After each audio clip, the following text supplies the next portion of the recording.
గుడిసెలో సాగుతున్న గిరిజన విద్య అమలు కాని మధ్యాహ్న భోజన పథకం స్పందించిన జాతీయ మానవ హక్కుల కమిటీ జిల్లా చైర్మన్ రాథోడ్ రమేష్. కొమరం భీం ఆసిఫాబాద్ జిల్లా లింగాపూర్ మండలంలోని హీరాపూర్ గ్రామంలో గిరిజన ప్రాథమిక బాటసాల పూరి గుడిసెలో కొనసాగుతున్న వింత ఘటన వెలుగుల్లోకి వచ్చింది. ఇట్టి విషయమై గ్రామస్తులు మాట్లాడుతూ తామంతా కూలిపని చేస్తామని, ఉదయమే లేచి పంట పొలాలకు వెళ్తామని, తమ పిల్లలకు మధ్యాహ్న భోజన పథకము లేకపోవటంతో చాలా ఇబ్బందులు ఎదుర్కొంటున్నారని, తాము ఇంటికి వచ్చేసరికి సాయంత్రం అవుతుందని ఆవేదన వ్యక్తం చేశారు. సంబంధిత అధికారులు స్పందించి తమ పిల్లలకు మధ్యాహ్న భోజన సౌకర్యం కల్పించాలని, పాఠశాలకు పక్క భవనం నిర్మించాలని తెలియజేశారు.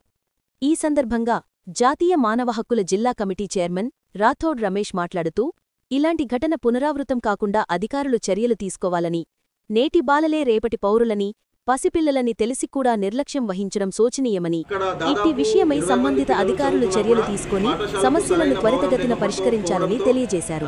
పిల్లలు చాలా ఇబ్బంది పడుతున్నారు. అక్కడ మధ్యాహ్న భోజన పథకం కూడా ప్రారంభం కాలేదు. దీంతో అక్కడ తల్లిదండ్రులు వ్యవసాయానికి వెళుతూ పిల్లలు ఆకలితో అలమటిస్తున్నారు.